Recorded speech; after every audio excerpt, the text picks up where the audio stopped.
Okay, good afternoon, guys. So what I'd like to do today is finish talking about induction, at least for the time being. It is a proof technique, so it's not inconceivable that we'll see it again later in the course. And what I'd like to do today is do two proofs that are a little bit different from what we've seen before. So what we've seen so far has primarily been something of the form, here's a formula, prove that it correctly describes this.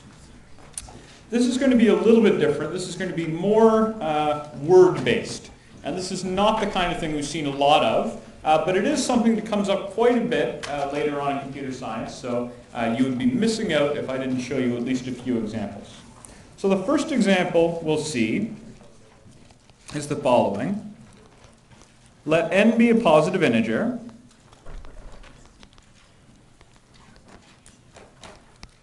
and I'd like to talk about a chessboard.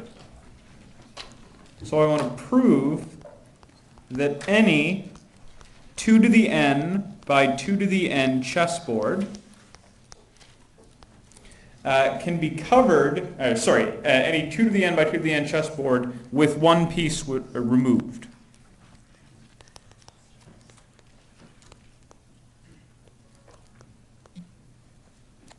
Oops.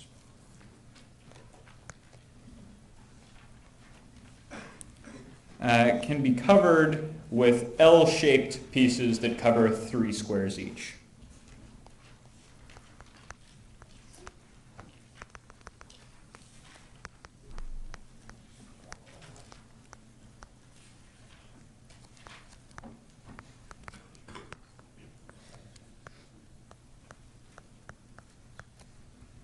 So that seems kind of weird. Let me draw you a picture.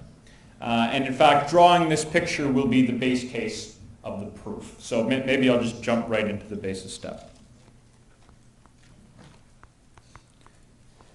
So the statement is that n is a positive integer. So the smallest value of n to which the rest of it applies is n equals 1.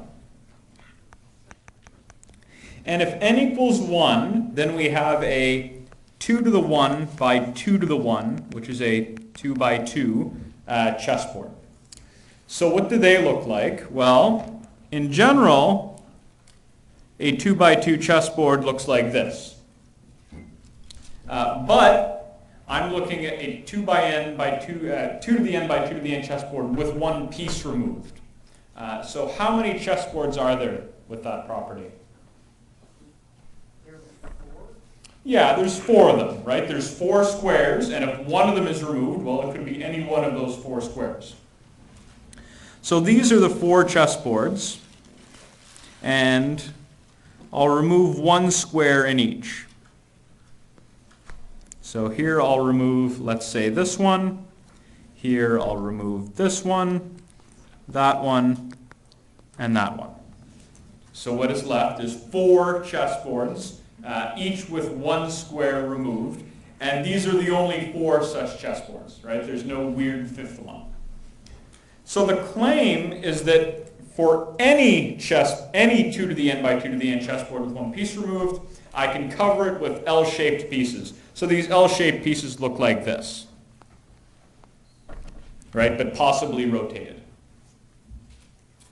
So that means for this left one, I can cover it with 1 piece that looks like this.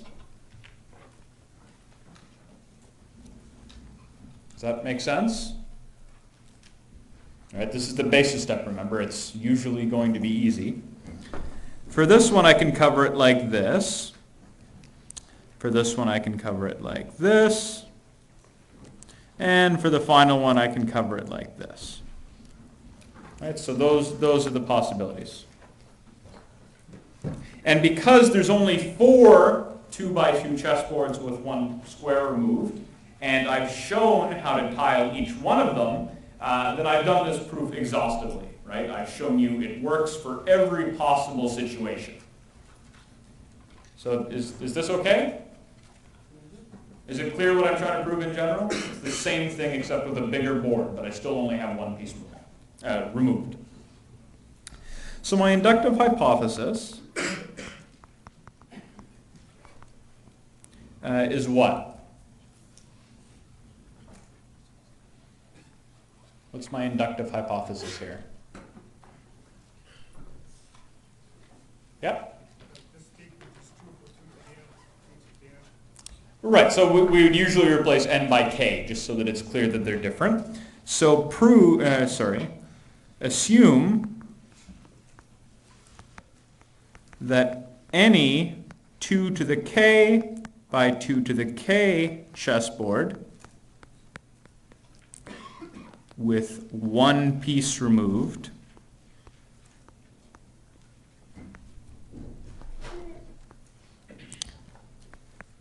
can be covered with L-shaped pieces. Okay, that's what my inductive hypothesis is. Yeah? I thought we're supposed to use any, and it's like one that we don't know anything about.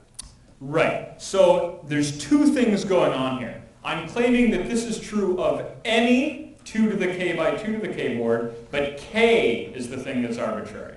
So that's a good point. We should add that. For some arbitrary k. So there's two kinds of quantifications happening here. The k is arbitrary, as it always is in our inductive hypothesis. But the claim is about any 2 to the n by 2 to the n chessboard, or in this case 2 to the k by 2 to the k. So this is basically saying no matter where I remove the square from, I can still do it for some fixed k. Is that distinction okay? All right. So in the inductive step,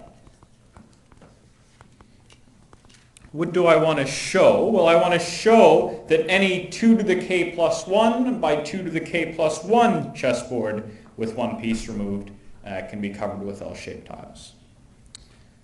So we want to show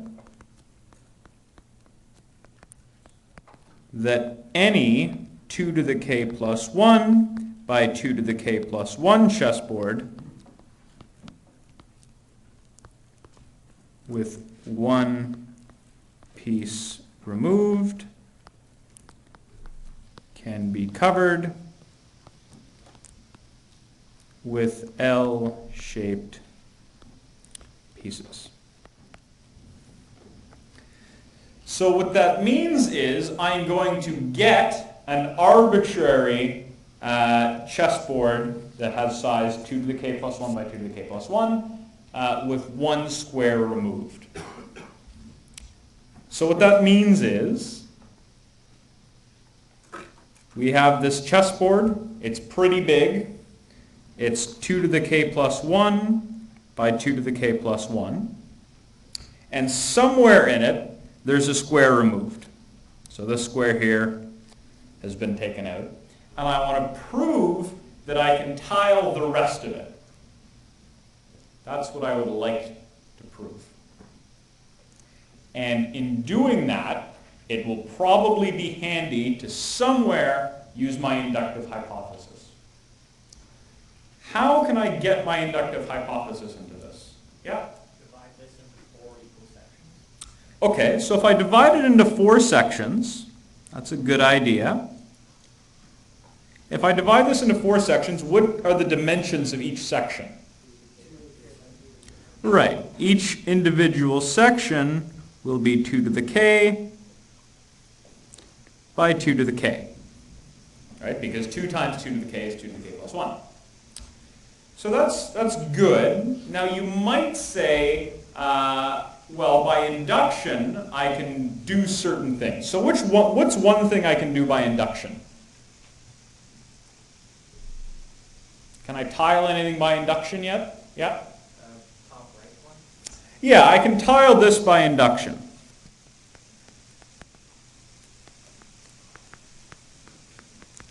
Because what is the top right section? Well, the top right section you can think of as a 2 to the k by 2 to the k chessboard with one piece missing. Now, is there anything special about the top right here? I mean, that's where I drew the blank. Could I have drawn the blank in one of the other quadrants? Yes. Would it make a difference? No. because, well, it's a 2 to the k plus 1 by 2 to the k plus 1 chessboard. One piece is missing. I subdivided it into 4. The missing piece has to be in one of those 4 quadrants. Right? And as we'll see in a second, it doesn't matter which one. It's got to be in one of them, so I'm going to say it's the top right. And if it's not actually the top right, then rotate the universe so that it is the top right. So I can tile the top right by induction. Can I tile the other ones by induction? No. So the other ones are 2 to the k by 2 to the k chessboards, but they don't have one piece missing. And it's not too hard to see that you can't tile those chessboards, because up here in the basis step, for example, I have 2 to the 1 by 2 to the 1 chessboards, and I certainly can't cover them with L-shaped pieces, because I've already put down 1, and there's not enough room for a second one, and it's not fully covered. So I need to do something else. Does anyone see what else I can do? Yeah? What if you imagine that all 4 of those boards, like all 4 of those sections, have a tile missing at the center corner? Right. So I can't do it for the top right. That one already has a tile missing. But the other one, I could pretend that this has a tile missing. I could pretend that that has a tile missing. And I could pretend that that has a tile missing. Well, I'll justify this in a second. But let's say for a second that those were missing. Okay? So if those were missing, then I could also tile the other quadrants. Because now that I've taken those pieces away, they're now 2 to the k by 2 to the k chessboards with one piece missing. So I've almost completely tiled it. The very last thing I need to do is say, okay, well, those pieces that I said were missing, those aren't actually missing, so I had better cover them somehow. And notice that they form an L shape, so I can put a tile there. And now if I zoom out and look at this chessboard as a whole, every single square in that chessboard is covered except for the one that was originally missing. And I didn't have to cover that anyway because it was missing. So this produces a covering of the entire chessboard minus the piece that's missing. Does this make sense? So the trick here is I pretended that those were missing, and then I fixed that assumption later because they're not actually missing. Okay? And that's how you apply the inductive hypothesis here. So I'll briefly write up what I did. So consider the 2 to the k plus 1 by 2 to the k plus 1 chessboard with one piece missing.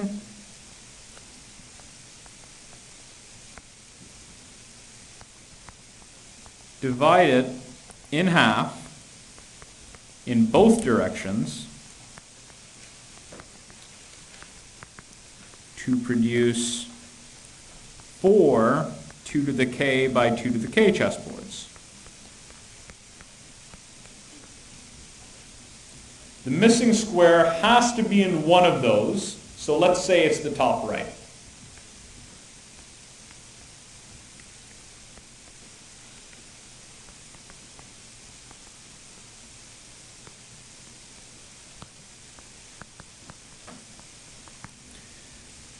This is the kind of assumption that is usually prefixed by without loss of generality. That's a very dangerous phrase because sometimes the thing that follows is incorrect. In this case, it's okay. So you're allowed to say without loss of generality whenever in the full official proof you would have, in this case, 4 cases where the missing one is in the top left, top right, bottom left, bottom right. And each one of those cases would be essentially identical, right? The fact that that missing square is in the top right, that didn't really play an important role in this proof. I could have done a proof by cases, but all of the cases would have been exactly the same. So that's why I say without loss of generality. So that's something you'll often see, without loss of generality. or sometimes they just say WLOG. Don't say that unless you're 100% certain that all of the cases will be exactly the same. All right, so now that we know that, well, we can tile or cover the upper right, or I'll say top right to be consistent, by the inductive hypothesis. We know that. Now, pretend the center squares in the other sub-chessboards, I'll call them, are missing. Then you can tile what remains by the inductive hypothesis, and now put an L in the center. And that produces a tiling of the entire board. Okay, so that's what you write for this. Notice we're not using a lot of formulas in this proof. I'm mostly explaining what's going on in words. So you should be able to do that. Yeah?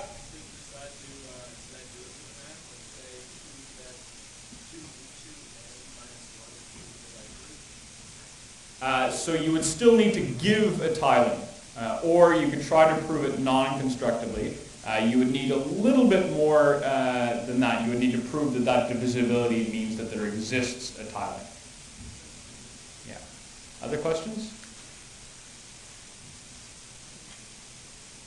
All right. So we'll move on to another proof by induction. This one is a combination of the two. It involves both words and formulas.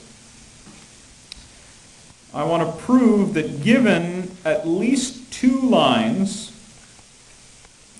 in the plane, so in 2 dimensions, no two of which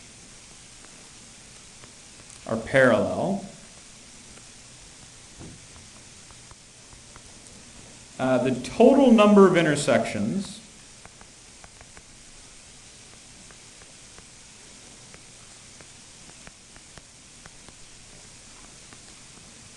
is at most n times n plus 1 over 2.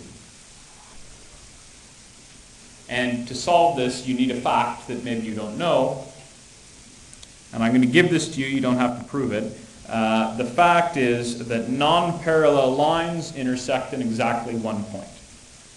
So 2 non-parallel lines intersect in exactly 1 point. All right? Is it clear what's being proven, or what I'd like to have proved? So you have a bunch of lines that are drawn in the plane, and I want to show that if I look at all of the crossing points, there's only n times n plus 1 over 2 of them at most. There could be less, but there's at most n times n plus 1 over 2. Is that okay? All right, so we start with the basis step. The basis step says, well, the smallest n can be is 2, because it says right here that n is at least 2. So the basis step is when n equals 2. And if we have two lines two non-parallel lines intersect in exactly 1 point.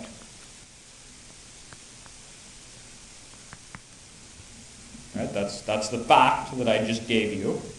Okay, and what is n times n plus 1 over 2? Well, that's 1 times 1 plus 1,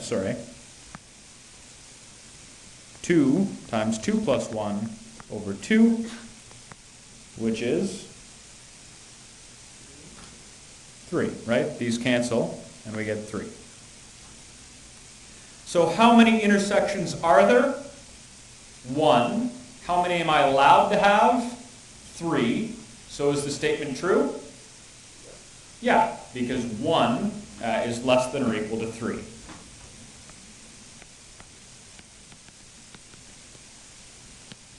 So the basis step is proven. Does that make sense? All right, so now we move on to the inductive hypothesis. The inductive hypothesis says, assume that the total number of intersections among k non-parallel lines is at most k times k plus 1 over 2. And this is for some arbitrary k. Okay, just like normal. And now I move on to our inductive step. The first thing you do in an inductive step is you write down what it is that you would like to prove. So we must show that the total number of intersections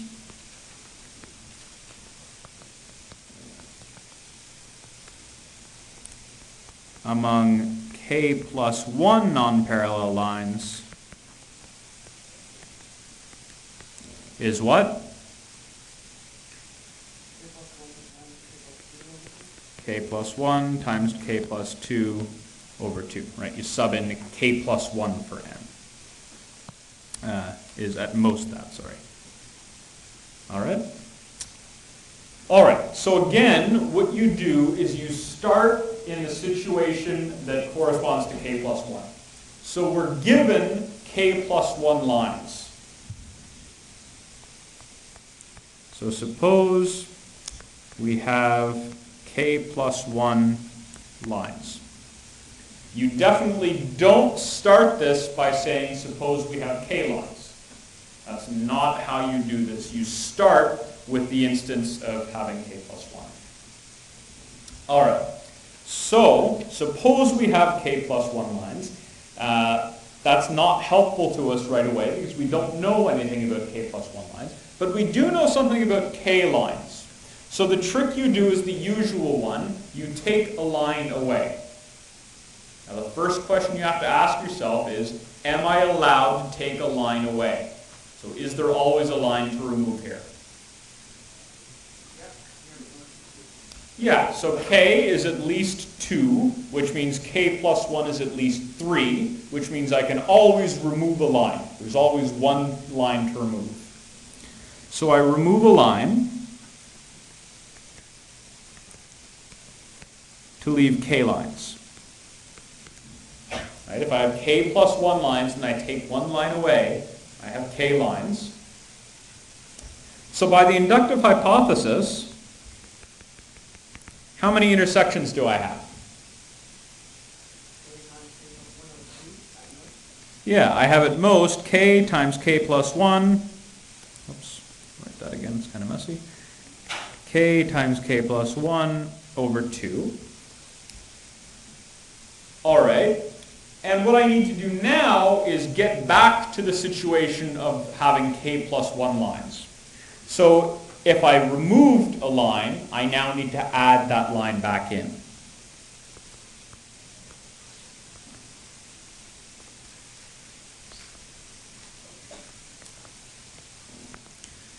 So when I add in the line that I removed, how many intersections could I create that I didn't have before? K, right? The line I'm adding could intersect with every single one of the old lines.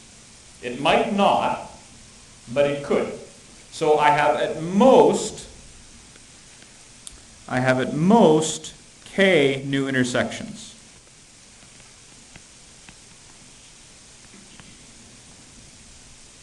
So if I have at most k new intersections, and I have k times k plus 1 over 2 old intersections, the total is k times k plus 1 over 2 plus k. And now we just need to work with that a little bit. This isn't too bad. This is k squared plus k over 2 plus k, which is k squared plus k over 2 plus 2k over 2, which is k squared plus 3k over 2. And what am I shooting for? I'm shooting for, I'll just put this off to the side, I want k plus 1 times k plus 2 over 2. So what's happening here?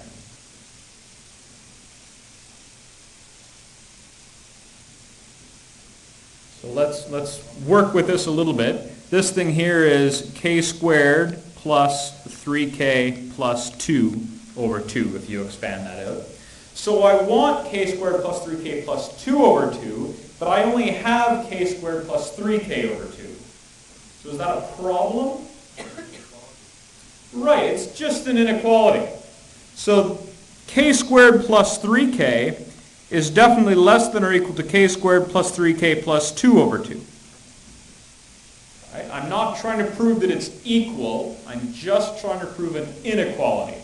So just because I couldn't get it to match what I was looking for exactly, doesn't mean it's the end of the world. It just means I need to recognize that this is an inequality, so it's okay if it's not equal.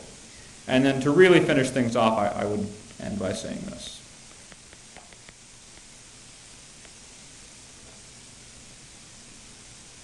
Does that proof make sense?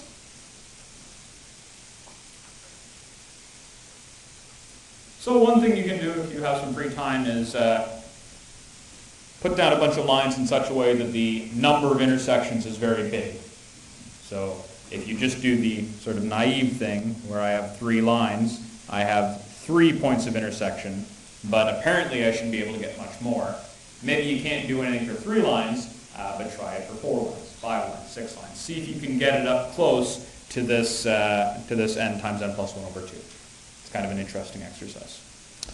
All right, so that's actually the last example of induction I want to do for the time being, which means we're ready to move on to the next topic of the course, which is relations.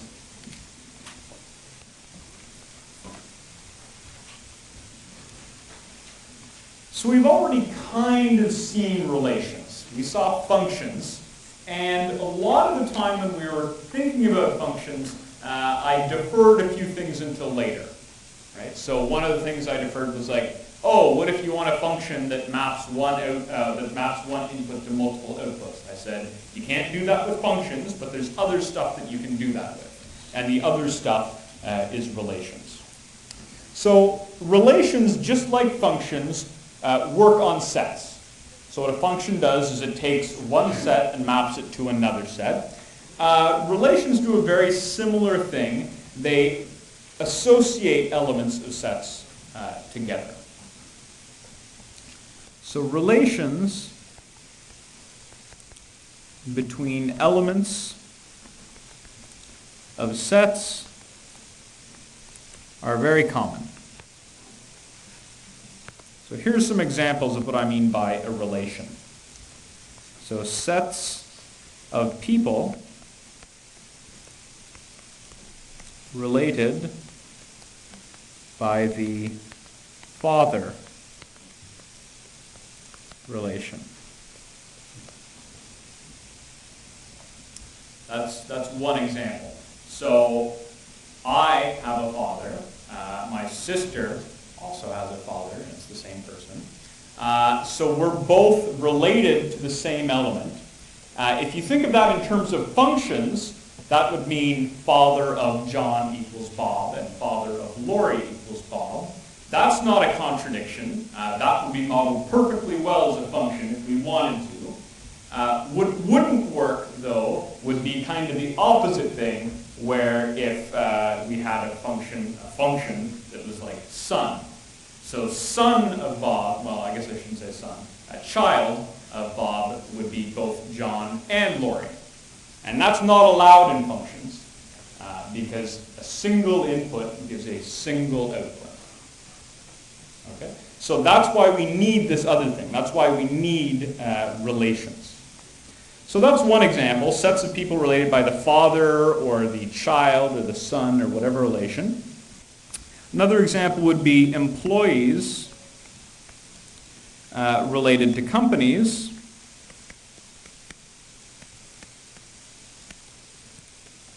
by the employed by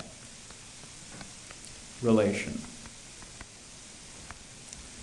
So this is a slightly different example from the last one, because in the last example, both sets, both the input set and the output set, if you want to think in those kinds of terms, they were both the set of people.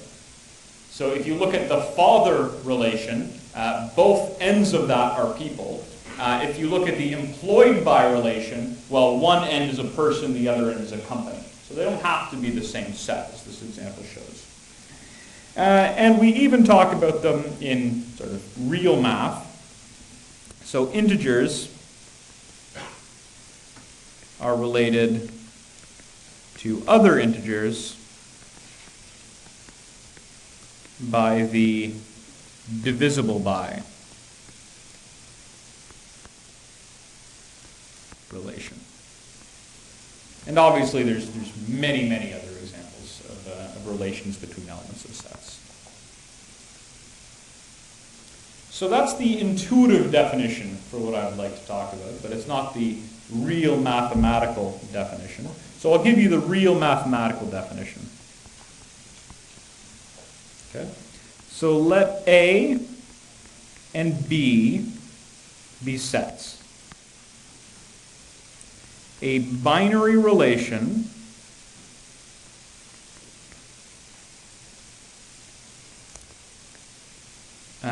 from A to B is a subset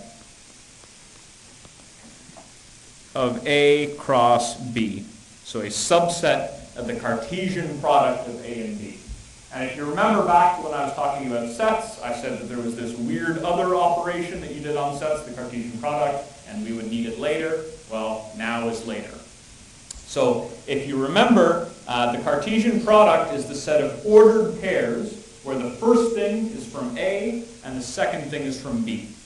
So if A was the set ABC and B was the set 1, 2, 3, the Cartesian product would be A1, A2, A3, B1, B2, B3, C1, C2, C3. All right?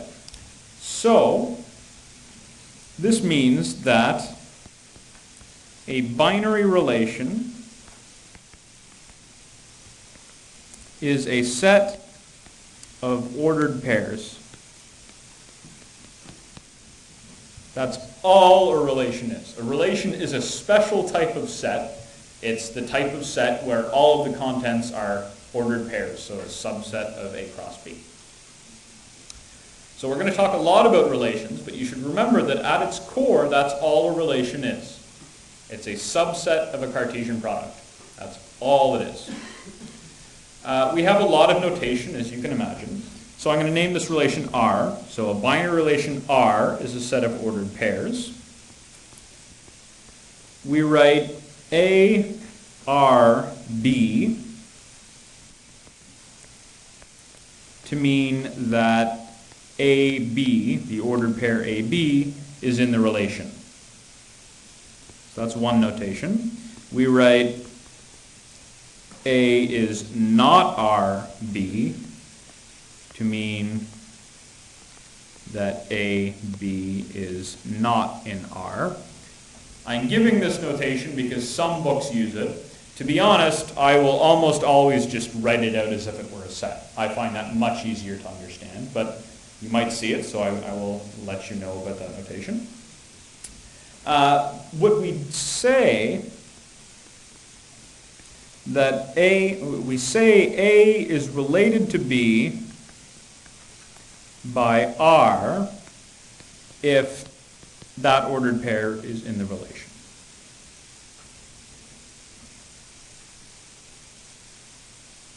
So far, so good?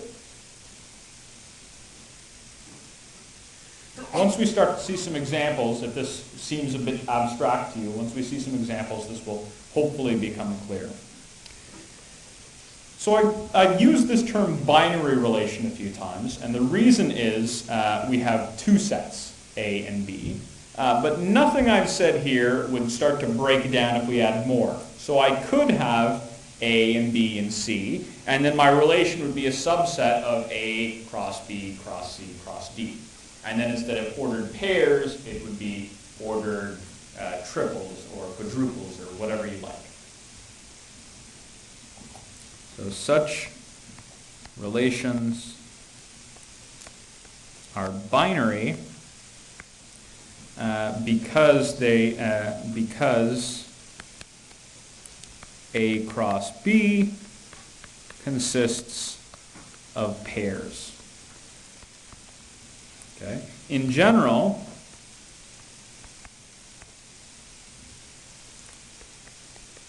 you can have relations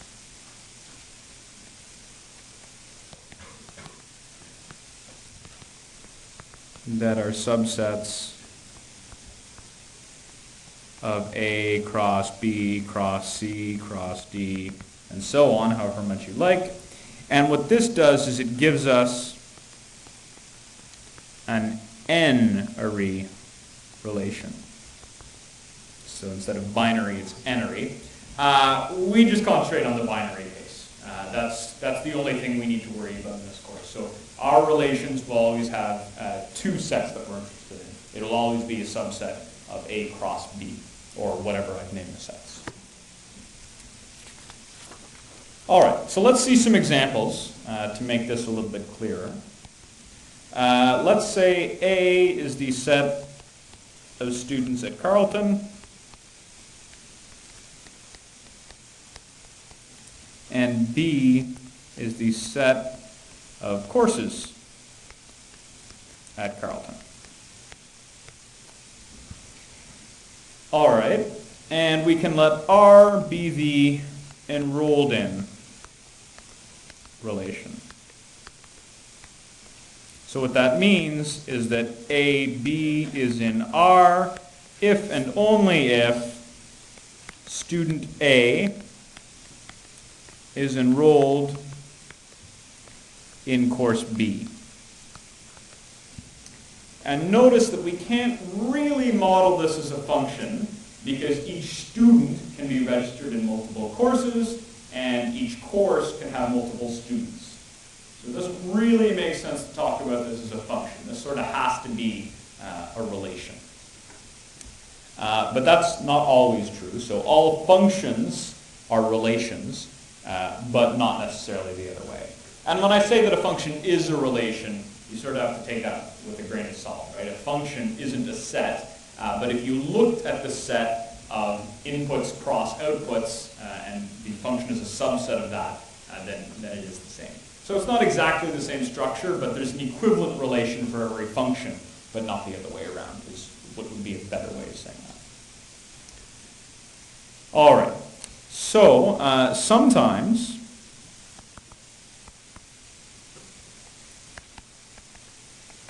relations are between a set and itself. So let's say the set is A. In that case, it's a subset of A cross A.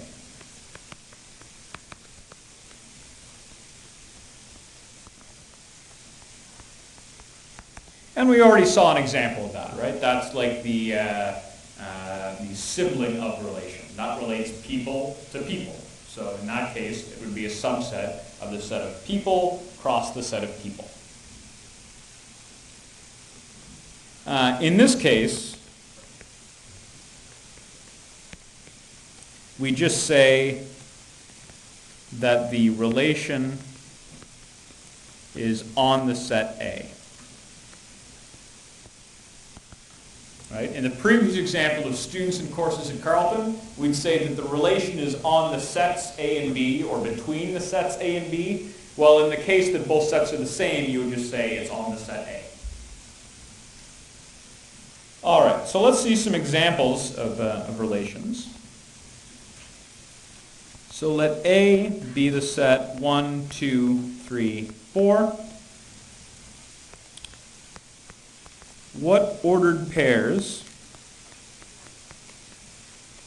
are in the relation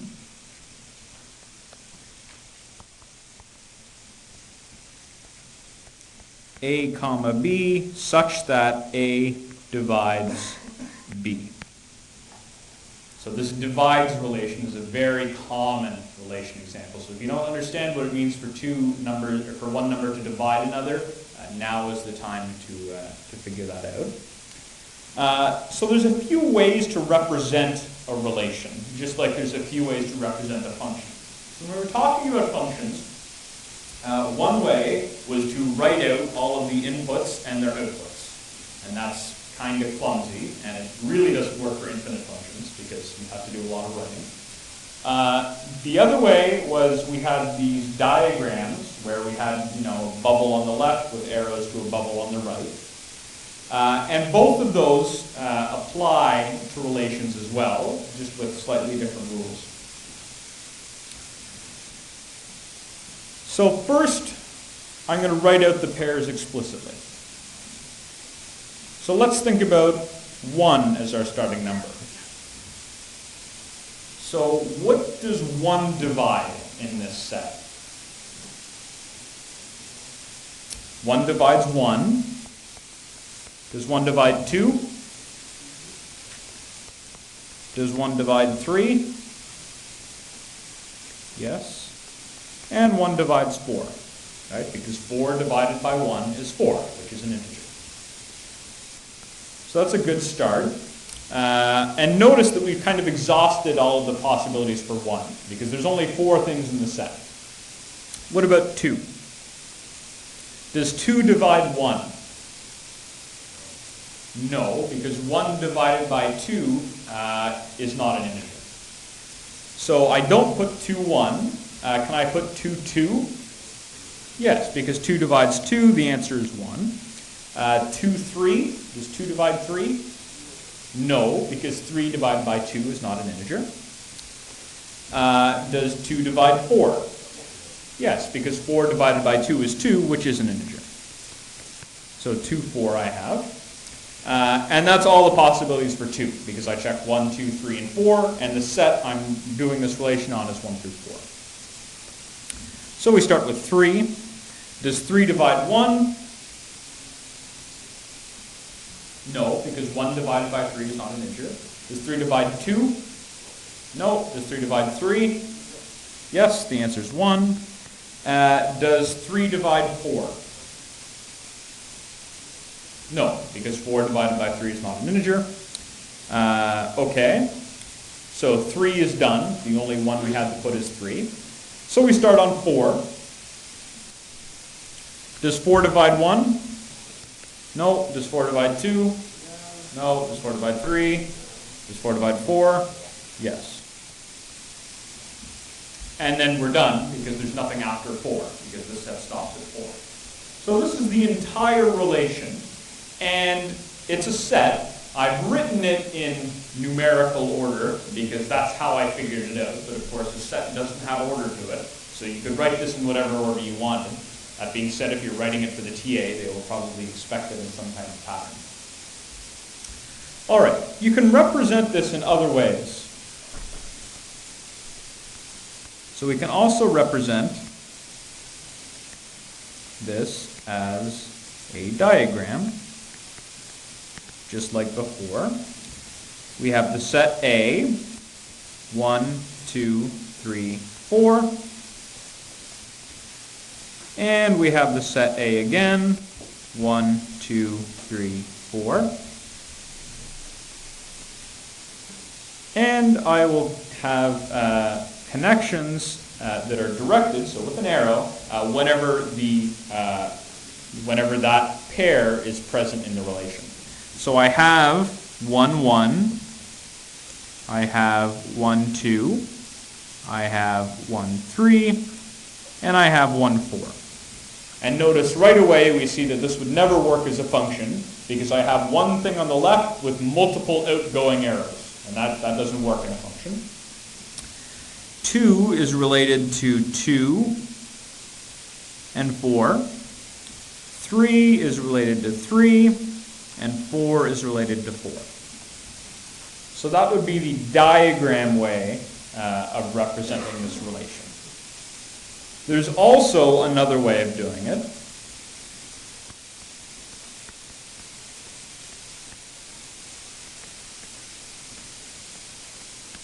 And it's called the matrix representation, or the table representation of the relation.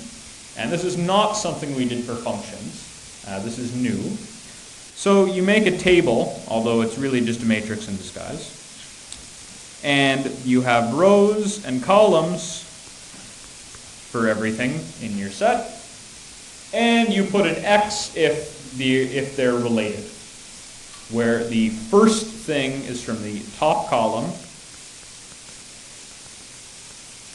and the second thing is from the side column. So 1 is related to 1, 2, 3, and 4. Sorry, I've already got this wrong. It should be the other way around.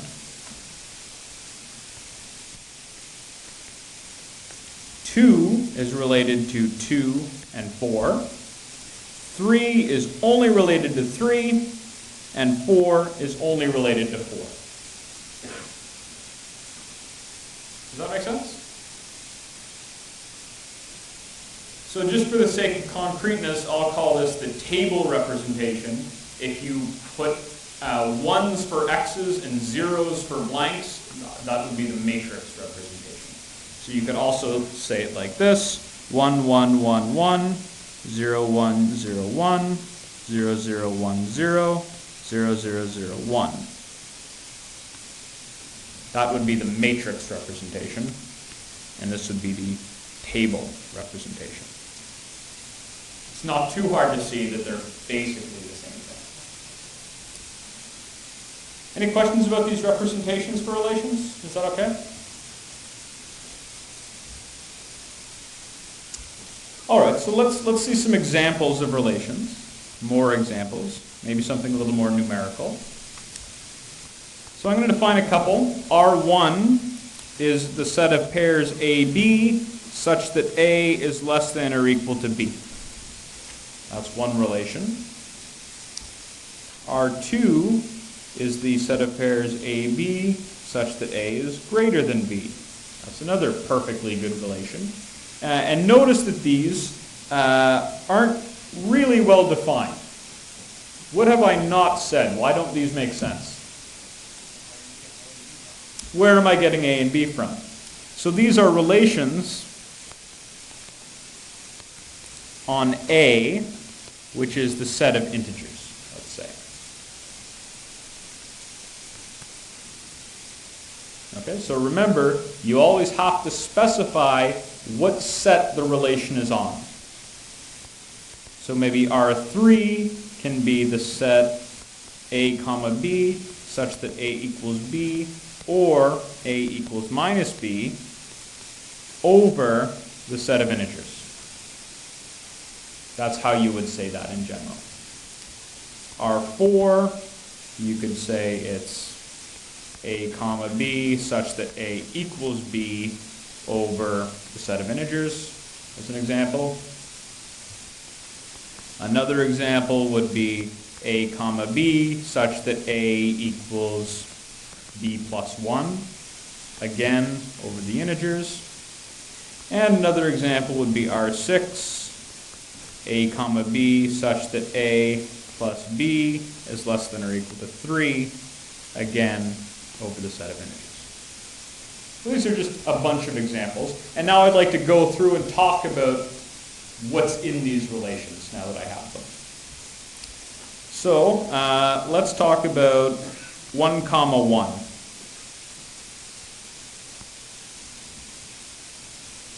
What relations is 1, 1 in, or R1, 1 in?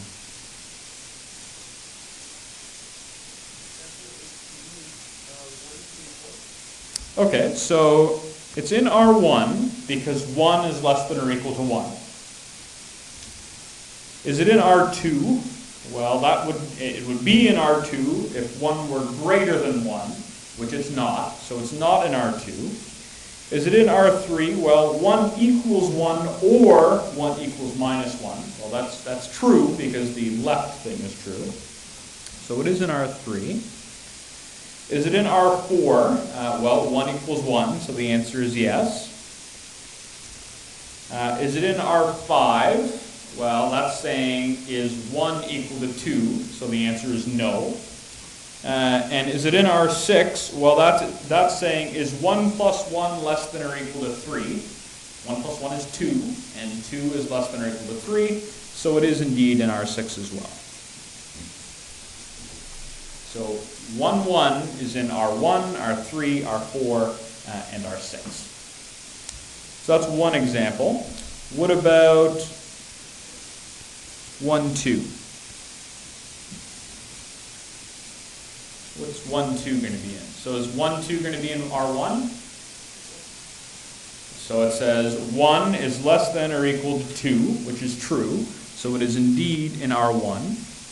Is it in R2? Well, if it were in R2, then 1 would be bigger than 2, but it's not.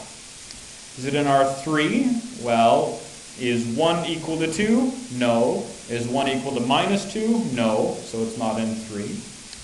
1 is not 2, so it's not in 4. Is it in R5?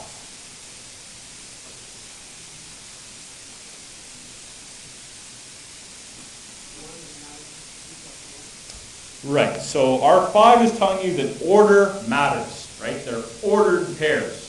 So if it were in R5, 1 would need to equal 2 plus 1. So 1 would need to equal 3. That's not true. Therefore, it's not in R5. Is it in R6? Yeah, because 1 plus 2 is 3, and 3 is less than or equal to 3. So 1, 2 is only in 1 and 6. What about 2, 1? So is 2, 1 going to be in R1? No. Is it going to be in R2? Yes, because 2 is bigger than 1. Is it going to be in R3? No, because 2 is not 1 and 2 is not minus 1. Is it going to be in R4? No. R5? Yes, because in this case we have them in the other order, so it's in R5 if 2 equals 1 plus 1, and 2 equals 2, therefore it really is in R5. And is it in R6? Yes, because 2 plus 1 is the same as 1 plus 2. They're both 3, and 3 is less than or equal to 3. All right, what about 1 comma minus 1? So is it in R1? So it's in R1 if 1 is less than or equal to minus 1. So it's not in R1. Is it in R2? Yeah, it's going to be in R2 because it's in R2 if 1 is greater than minus 1, which is true. So it's in R2. Is it in R3? Right, so R3, it's in R3 if 1 equals minus 1, which isn't true, or if 1 equals minus minus 1. So if 1 equals 1, which is true. So it is in R3. Is it in R4? No, because 1 is not the same as minus 1. It's not in R5, because 1 does not equal minus 1 plus 1, which is 0. And is it in R6? Right, because 1 plus minus 1 is the same as 1 minus 1, which is 0, which is less than or equal to 3. And one more example, 2 comma 2. So is 2 less than or equal to 2? Yes, so it's in R1. Is 2 greater than 2? No, so it's not in R2. 2 equals 2, so it's in R3. 2 equals 2, so it's in R4. 2 does not equal 3, so it's not in R5. And is it in R6? So A and B in that case are both 2, so that says 2 plus 2 is less than or equal to 3, which is false, so it's not there. So this is how you work with relations. One thing you might notice is there anything that's in R1 and in R2? So there's nothing in the examples I did. Is there anything in general that is in R1 and R2?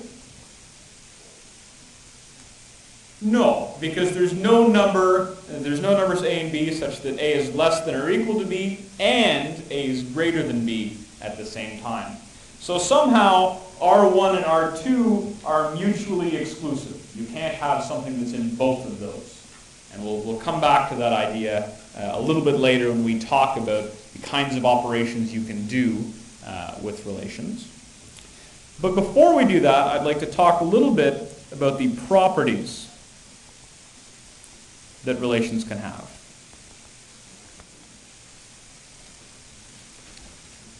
So just like functions can be injective and surjective, and that's handy to know, we also have properties that relations can have, and you'll need to prove that certain relations have or do not have these properties throughout the rest of the course. So the first property is being reflexive. So the property is called reflexivity. A relation R on a set A. So to be clear, when I give these properties, they're only going to apply to relations on a single set.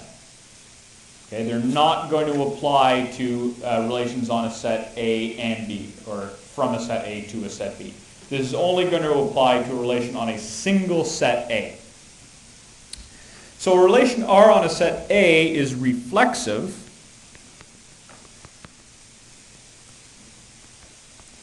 if A comma A is in R for all A in A. That's what it means to be reflexive. Let me give you an example, a few examples in fact. R1, well, first let me define my set. So let's say that A is the set 1, 2, 3, 4. And let's say that R1 is the following: 1, 1, 1, 2, 2, 2, 2, 3, 3, 3, 3, 1, 4, 4.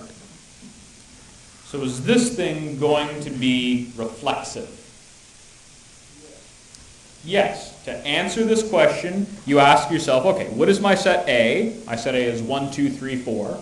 So if this is reflexive, it has to have 1, 1, 2, 2, 3, 3, and 4, 4 in it. So all you do is you look through the relation to find those. So 1, 1 is right there, 2, 2 is right there, 3, 3 is right there, and 4, 4 is right there. Remember, they might not be in any order, so you do have to look somewhat carefully, but they're all present, and therefore this is reflexive.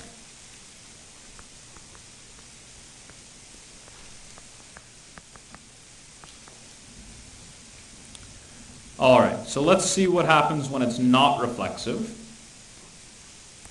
If I have, let's say, 1, 2, 2, 3, and 3, 4. That's not going to be reflexive because it's missing at least one of those things. Remember, it's only reflexive if AA is in R for all A and A. So as soon as it's missing one of them, you know that it's not reflexive. So if I wanted to show this on a test, say, that this isn't reflexive, it would be enough to say, oh, 1, 1 isn't in R2.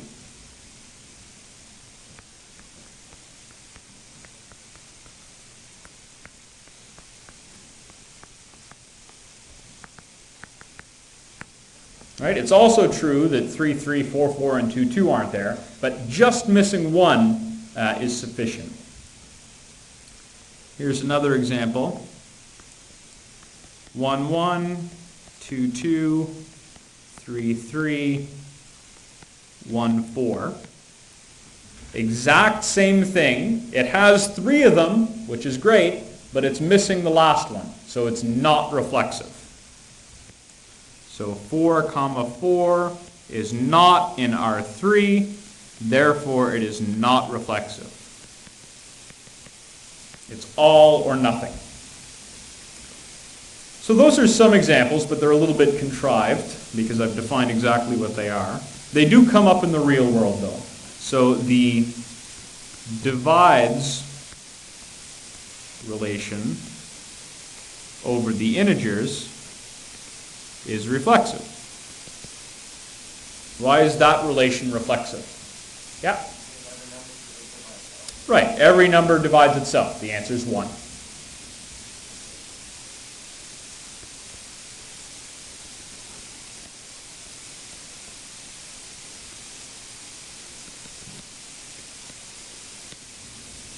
Okay, so that's what it means to be reflexive. Any questions about reflexivity? This is usually the easy one. So when you're asked to prove that something is reflexive, that's the free mark part of the question. Usually fairly straightforward. We also have a property, this is property 2, I'll call it.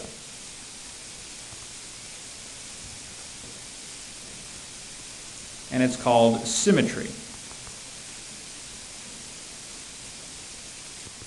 So a relation R on a set A is symmetric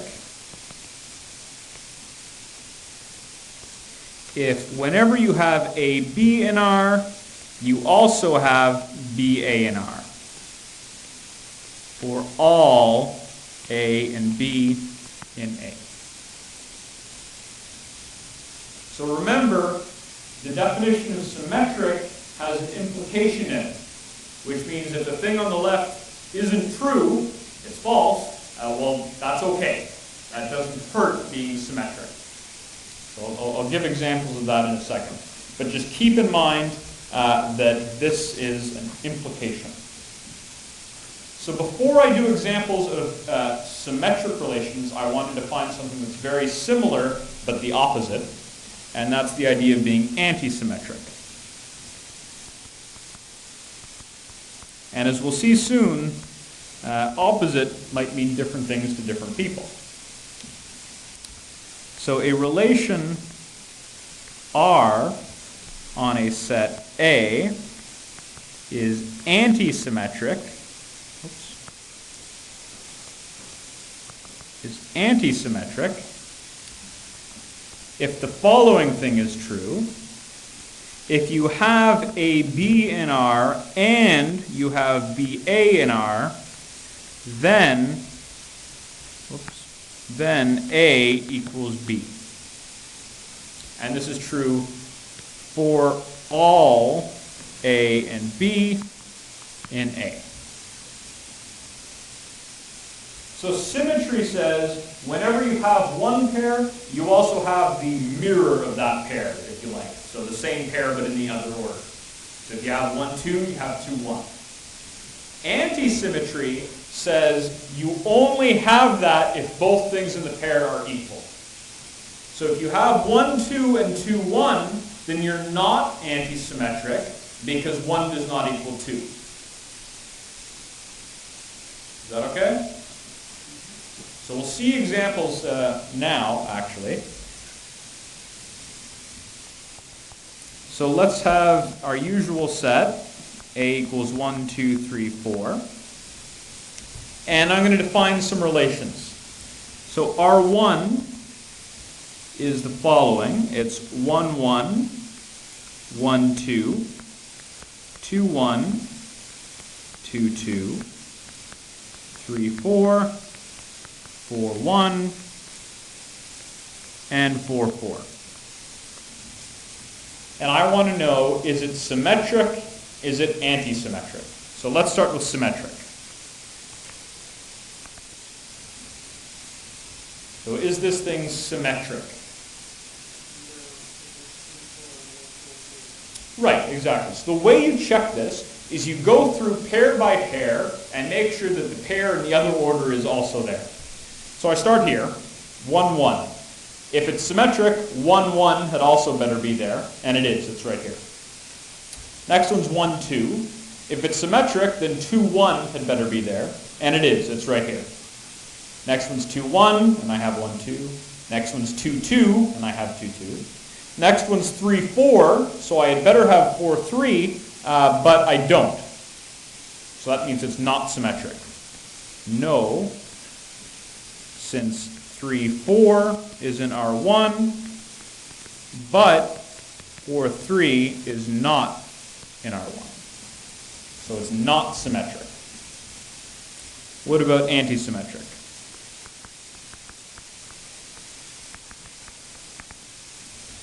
Is this thing antisymmetric?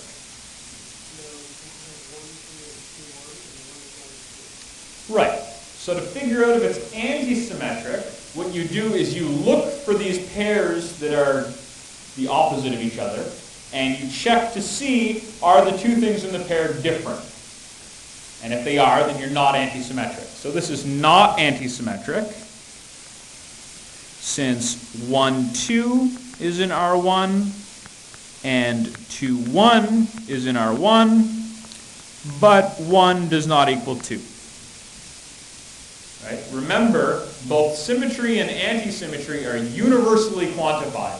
So if I find a single exception, then it's not symmetric or not antisymmetric. Does everyone understand how I got these two answers? All right, so let's try it with a different relation.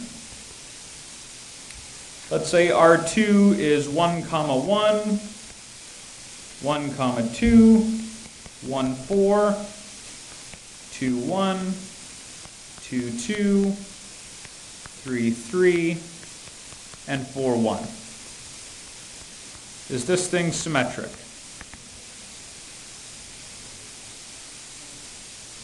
Well, let's go through. So 1, 1 is in there, so 1, 1 has to be in there, and it is. I have 1, 2, and I have 2, 1. I have 1, 4, and I have 4, 1. I have 2, 1, and I have 1, 2. I have 2, 2, so I have 2, 2. 3, 3, so I have 3, 3. 4, 1, and I have 1, 4. So the answer is yes. So this thing really is symmetric. What about antisymmetric?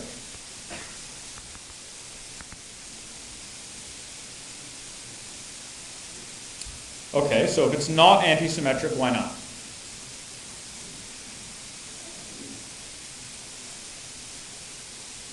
So I have 2, 1 and 1, 2, just like last time, but 1 is not 2, so it's not antisymmetric.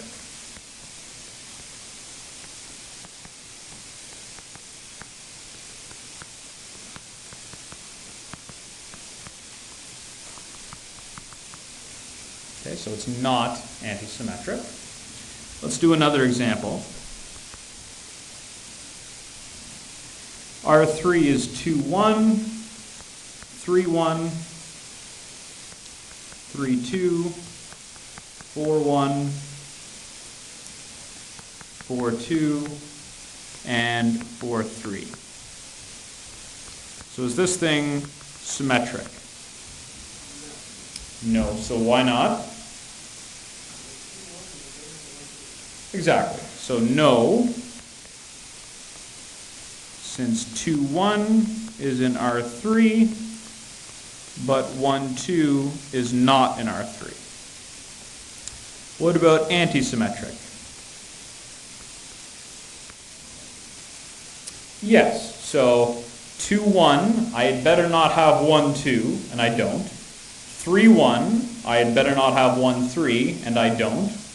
3, 2, I had better not have 2, 3, and I don't. 4, 1, I better not have 1, 4, and I don't. 4, 2, I can't have 2, 4, and I don't. 4, 3, so I can't have 3, 4, and I don't. So this thing is antisymmetric. Would it have hurt me to have, say, 3, 3?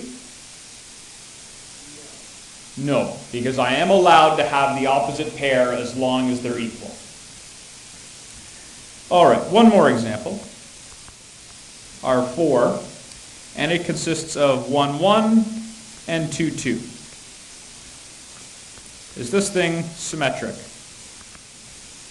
Yes, right? I have 1, 1, so I need to have 1, 1, and I do. I have 2, 2, so I need to have 2, 2, and I do. So this thing is symmetric. Is this thing antisymmetric? Yes. I have 1, 1, and I have 1, 1, but that's okay because 1 equals 1, and the same for 2. So these are my 4 examples. Why have I cherry-picked these examples? Does anyone see? Yeah? Right, these are 4 different cases. A relation can be symmetric or not, and it can be antisymmetric or not. So 2 times 2 is 4. What this tells you is just because you've shown a relation is symmetric, that doesn't automatically mean that it's not antisymmetric, and vice versa. So seeing these 4 examples, it should be obvious, because these are 4 examples, so I definitely can't have that as a general rule. Nevertheless, on tests and assignments, people inevitably say, oh, here's a relation that is antisymmetric, therefore it's definitely not symmetric. That's something you definitely can't do. I want to talk about one more property today, and that's the property of transitivity. I guess this is property 4.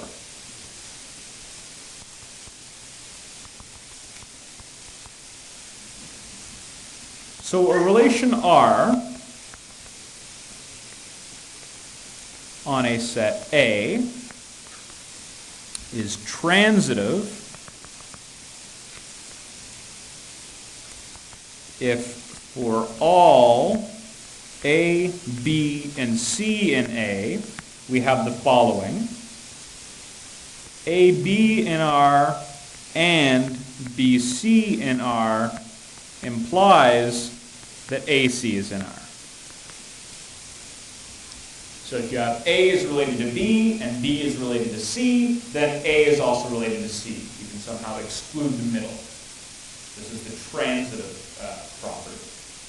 So this is something that we're pretty comfortable with already, even if we don't know it by this name. For example, when we're doing derivations, we're employing the transitive law. We're saying this thing is equal to this thing is equal to this thing is equal to this thing is equal to this thing. Therefore, the first thing is equal to the last thing. Right? We use this all the time without even thinking about it. This is the transitive law. So lots of relations are transitive.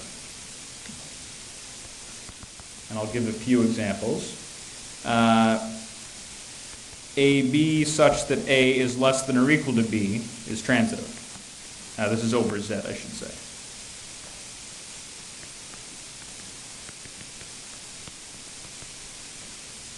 Right? And it sort of has to be, otherwise all the work we do, for example, proving the big O inequalities, that wouldn't make any sense.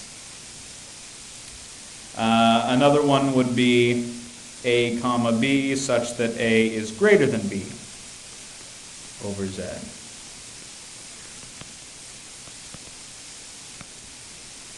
Another one that's maybe a little bit harder to see is A comma B such that A equals B or A equals minus B, and again over the integers. That one's a little bit harder to see. If you don't believe me, sit down with that one. And another one is A comma B such that A equals B. That's another one we work with a lot, even though we haven't been explicit about it. All right, so what are some ones that are not transitive?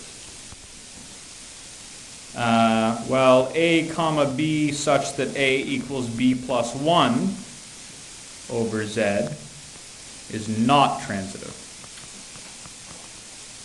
And to show that, you need to show the values of A, B, and C that make it not true. So for example, 2, 1 is in this relation. I'll call it R. 2, 1 is in R, right? And 1, 0 is in R, right?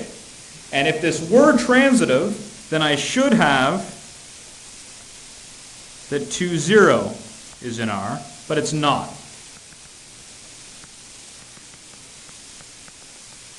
right? I have 2, 1, and I have 1, 0. The inner parts match. So if it were transitive, I would have 2, 0, but I don't because 2 is not 0 plus 1. Right? 2 is different from 1. And you get a similar situation here. Let's say the relation was called S, and I defined it as A comma B such that A plus B is at most 3. So why isn't that transitive? Does anyone see an example that shows that?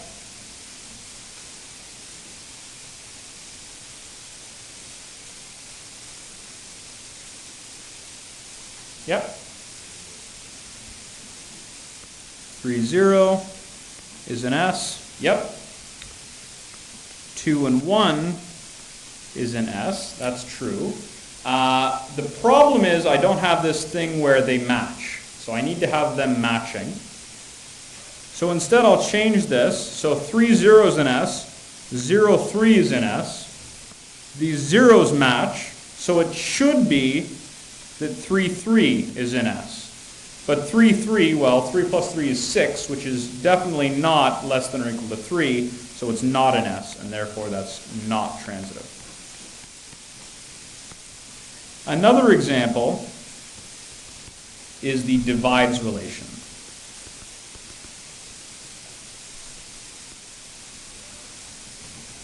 So to show that the divides relation is transitive, well, suppose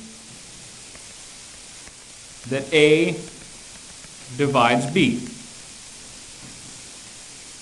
Well, what that means is that B is equal to K times A for some integer K.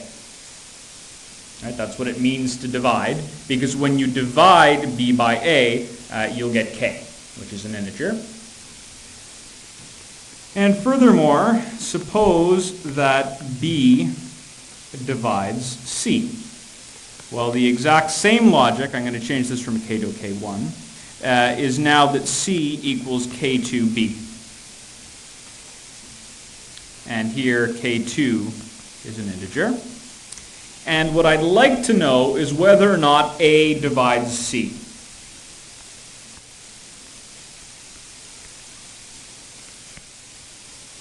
All right, so to figure that out, what is C? Well, C is just K2B. And what is B? It's just K1A. And I can bracket that slightly differently, like this. And if K2 and K1 are both integers, then their product is also an integer. So this says that C is an integer times A. And therefore, A divides C, which means that the divides relation,